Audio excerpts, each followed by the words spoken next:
na sa ating mga balita. Muling manunungkulan sa gobyerno si dating Senador Francis Pangilinan.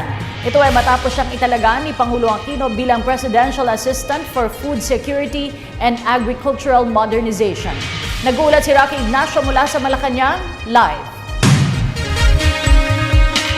Maraming salamat, Cathy. Formal na nga nanumpa si dating senador. Ngayon ay kalihim na si Francisco Pangilinan bilang Presidential Assistant for Food Security and Agricultural Modernization. Pangunahin anyang direktiba sa kanya ni Pangulong Aquino na tiyakin na babangon ang sektor ng agrikultura.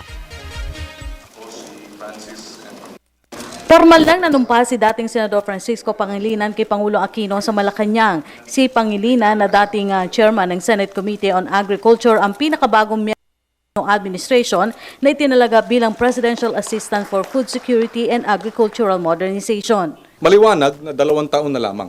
No? At maliwanag marami pang mga problema na kinakailangang lutasin. Kung kaya't mahalaga na matulungan upang yung mga programang hindi pa na ipapatupad ay maaari nating bigyang diin. Sinundan ito ng pagpapalabas ng Executive Order 175 na naglilipat sa ilang ahensya sa ilalim ng Department of Agriculture sa Office of the President. Ito ang National Food Authority, National Irrigation Administration, Philippine Coconut Authority at Fertilizer at Pesticide Authority. Sa bisa ng Memorandum Order No. 70, isinad dito ang tukulin ni Pangilinan na pangasiwaan ng naturang mga ahensya. Nakapaloob din sa Memorandum Order ang kautusan ng Pangulo sa Department of Agriculture at Department of Agrarian Reform na makipagtulungan kay Pangilinan. I think base dun sa marching orders ng Presidente, may mga concerns na ang pangunahing prioridad ngayon, ibig sabihin, ang pangunahing nakatutok will be Secretary Prosi. Ako naman ang nakatutok doon sa 4 na ahensya. Pero hindi ang ibig sabihin na ako'y nakakaangat sa kanya, ako'y mas sikat sa kanya. Kami nagtutulungan. No?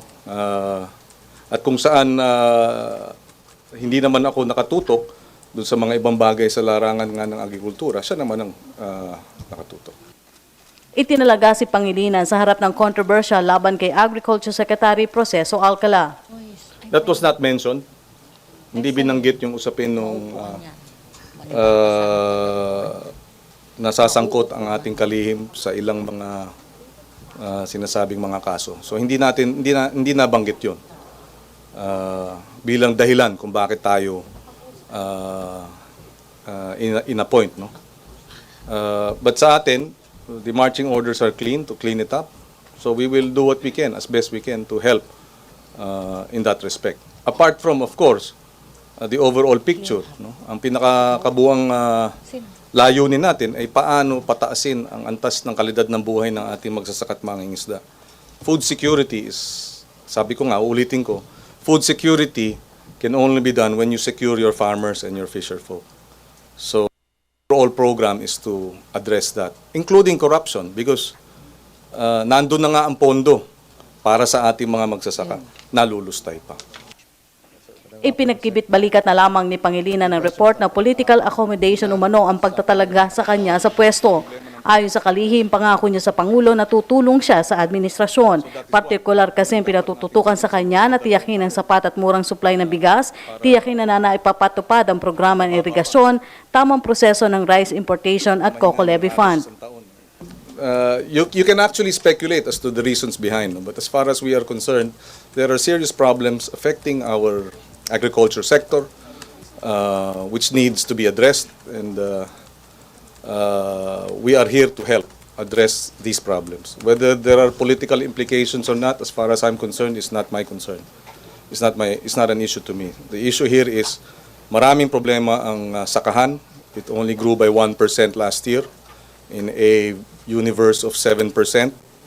The poorest of the poor are in the agriculture sector. Wala rin anyang major revamp sa 4 na ahensya. Sigurado rin anya na mas mananatili siya sa field sa halip sa kanyang bago. At ang ating pag-uulat mula dito sa Malacanang sa tulong ng RTVM, ako po si Rocky Ignacio para sa Telebisyon ng Bayan. Maraming salamat, Rocky Ignacio.